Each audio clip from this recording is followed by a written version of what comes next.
Good morning and Shabbat Shalom. In this week's Torah portion, Moshe is confronted by Korach and his two individuals who were supporting Korach was Datan and Aviram. And Moshe Rabbeinu sends a message to them, let's get together, let's make peace, let's talk about things. And they say, we don't want to talk to you. So Moshe Rabbeinu says, tomorrow both of us will bring offerings and we'll see which one God accepts. And here Moshe turns to God, and he says, God, please support me. And then he says to God, Lo chamor echad mehem nasasi. I never borrowed even a single donkey from them. And the question is, what does Moshe not borrowing a donkey from them have to do with his quarrel and dispute with them? And how is that a vindication of his leadership?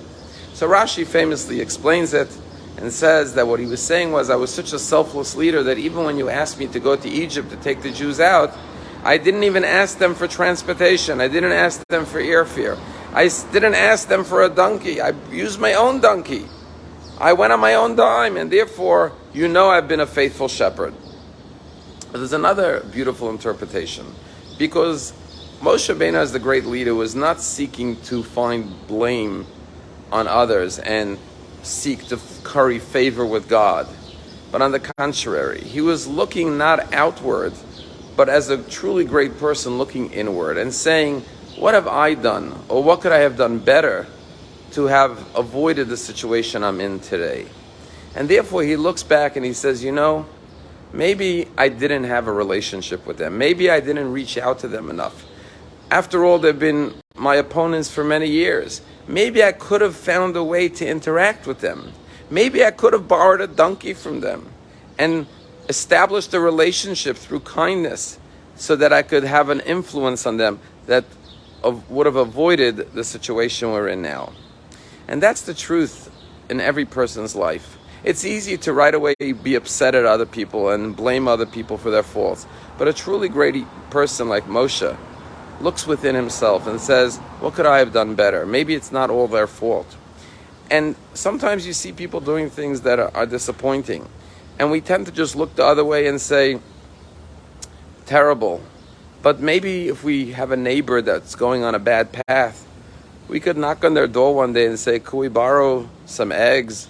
Or, I need some help. And establish communication with them. Find a way to speak to them so you could be a positive influence in their life. You see a teenager hanging out late at night on the corner, don't just walk the other way and say, what are these kids doing out late at night? Maybe go up to them and say, could I borrow your phone? My phone's not working. And as you're borrowing their phone to make a call, you talk to them, you get to know them. Find a way to interact with people so that you could be a positive influence in their lives.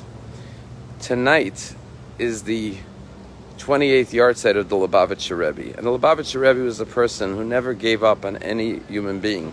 He saw the divine spark in every person and their potential. And there are many stories of the Rebbe's greatness. But one powerful story was that in 1991, an individual came to the Rebbe. He was a Christian missionary.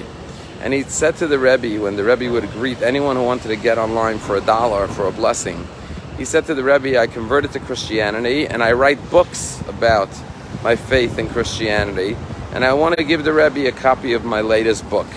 He's trying to missionize the Rebbe. And the Rebbe says to him, if you're a Jew, you're always a Jew. There's nothing that could change that. And if you pretend to be something else, you just confuse yourself. And you create complications in your life. And the fellow says to the Rebbe, actually, don't feel confused. My life is not complicated. I'm happier than I've ever been. And the Rebbe says, if someone's ill and they know they're ill, at least they know they need help. That's half the cure.